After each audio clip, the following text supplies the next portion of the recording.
दोस्तों, कल सुबह तक ये सवाल उठ रहे थे कि क्या कनाडा के नए प्रधानमंत्री मार्क कार्नी जस्टिन ट्रूडो की खोदी गई खाई को भर पाएंगे और भारत कनाडा संबंधों को पटरी पर ला पाएंगे।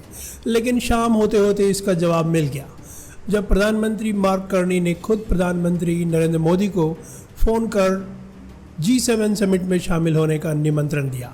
पहले प्रधानमंत्री ने सोशल मीडिया के जरिए इस बातचीत की जानकारी दी और लिखा कि कनाडा के प्रधानमंत्री मार्क कार्नी ने फ़ोन करके उन्हें जी समिट में भाग लेने का न्योता दिया है और इस शिखर सम्मेलन में मार्क कार्नी से मुलाकात को लेकर उत्साहित है। इससे थोड़ी देर बाद प्रधानमंत्री मार्क कार्नी ने सोशल मीडिया पर इस बात की पुष्टि की और बताया कि उन्होंने प्रधानमंत्री मोदी को 2025 में होने वाली जी समिट नेताओं की बैठक में भाग लेने का आमंत्रण दिया है और प्रधानमंत्री मोदी ने इसे स्वीकार भी कर लिया। G7 यानी ग्रुप 7 दुनिया के 7 सबसे विकसित लोकतांत्रिक देशों Canada, France, Germany, Italy, Japan, Britain और अमेरिका का संगठन है। भारत पिछले कुछ वर्षों से इस सम्मेलन में विशेष आमंत्रित सदस्य के तौर पर हिस्सा लेता रहा है, लेकिन इस बार भारत के G7 समिट में बुलाए जाने की चर्चा कुछ ज़्यादा ही इसलिए हो रही थी क्योंकि इस बार इसकी मेज़बानी कनाडा कर रहा है और कनाडा और भारत के रिश्ते पिछले कुछ समय से खासे तनावपूर्ण रहे हैं। जब जस्टिन ट्रूडो प्रधानमंत्री थे तब कनाडा के खालिस्तानी आतंकियों के प्रति नरमी दिखाई थी और हरदीप सिंह निज्जर की हत्या के मामले में भारत सरकार पर सीधे सीधे आरोप लगाए थे, जिससे दोनों देशों के बीच रिश्ते और बिगड़ गए थे। ऐसे में जब ट्रूडो की जगह मार्क कार्नी प्रधानमंत्री बने तो कयास लगाए जाने लगे कि क्या भारत और कनाडा के रिश्ते में अब सुधार आएगा। लेकिन बीते कुछ समय से इस दिशा में कोई ठोस पहल नहीं हुई थी, जिस कारण भारत में कई राजनीतिक दलों और विश्लेषकों ने यह सवाल उठाया कि क्या भारत को इस बार जी समिट में बुलाया जाएगा या नहीं। कई लोगों ने इसे भारत की विदेश नीति की असफलता तक करार दे दिया था, लेकिन जब कनाडा की नई सरकार ने भारत को आमंत्रण भेजा है तो ये साफ हो गया कि वैश्विक मंचों पर भारत की अहमियत को नकारा नहीं जा सकता है। हालांकि मार्क कार्नी को भी इस निमंत्रण पर दो मुश्किल सवालों का सामना करना पड़ा। पहला तो ये भारत के प्रधानमंत्री मोदी को G7 में क्यों बुलाया जा रहा है और दूसरा हरदीप सिंह निज्जर की हत्या की जांच का क्या हुआ। इन सवालों के जवाब में मार्क कार्नी ने साफ कहा कि कनाडा को भारत की बहुत ज़रूरत है, खासकर अमेरिका में डोनाल्ड ट्रंप के बढ़ते प्रभाव के मद्देनज़र।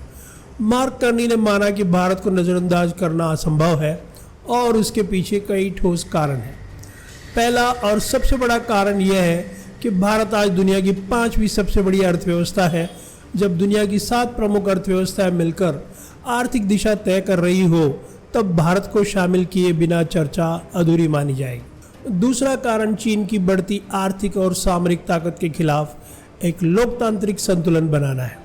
G7 देशों की साझा रणनीति यही है कि एशिया में चीन के प्रभाव को कम किया जाए और इसके लिए भारत एक उपयुक्त साझेदार है। तीसरी वजह यह है कि ऊर्जा, खनिज संसाधन, आर्टिफिशियल इंटेलिजेंस और वैश्विक सप्लाई चेन में भारत की भूमिका बेहद अहम हो गई है। कनाडा जैसे संसाधन संपन्न देश भारत जैसे तकनीकी और आर्थिक रूप से उभरते देश के साथ मिलकर काम करना चाहते हैं।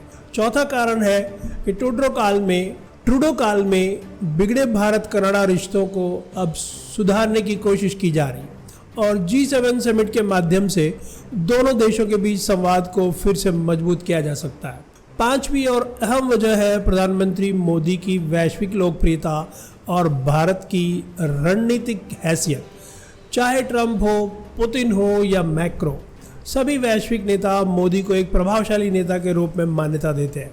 ऐसे में कनाडा जानता है कि भारत को नज़रअंदाज करना उसके लिए भी नुकसानदायक होगा। इसके अलावा एक और बड़ा कारण कनाडा में बसे 1.3 मिलियन भारतीय मूल के लोग हैं, जिन्हें अनदेखा करना किसी भी कनाडाई सरकार के लिए राजनीतिक रूप से नुकसानदायक हो सकता है। प्रधानमंत्री मार्क कार्नी स्वयं एक अर्थशास्त्री है। वह भारत की आर्थिक ताकत और ग्लोबल साउथ के प्रतिनिधि के रूप में भारत की भूमिका को भली भांति समझते हैं। यही कारण है कि भारत को भी G7 में बुलाना उनके लिए आवश्यक बन गया था।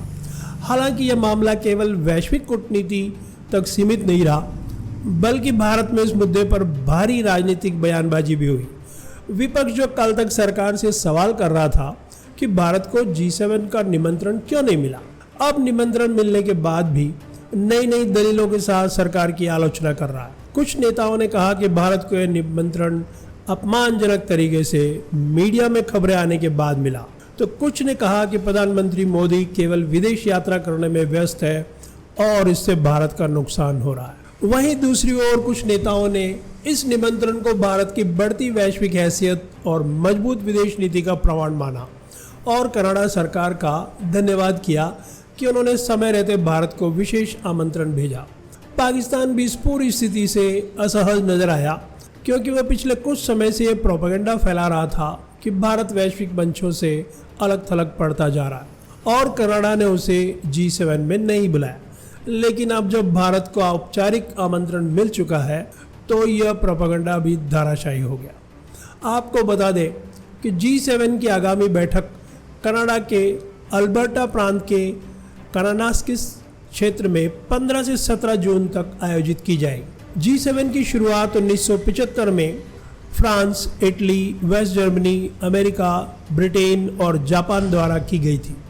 बाद में 1976 में कनाडा भी इसमें शामिल हुआ और यह G7 बन गया। 1998 में रूस को भी इसमें शामिल किया गया, जिससे यह G8 बन गया था। लेकिन 2014 में क्रीमिया विवाद के चलते रूस को इससे बाहर कर दिया गया है। इस संगठन का मुख्य उद्देश्य है वैश्विक आर्थिक मुद्दों पर समन्वय और सहयोग। ऐसे में भारत जैसे उभरते वैश्विक शक्ति को इसमें बुलाना न सिर्फ रणनीतिक रूप से जरूरी है, बल्कि यह इस बात का प्रमाण भी है कि भारत आज वैश्विक राजनीति और अर्थव्यवस्था का एक अनिवार्य अंग बन चुका है।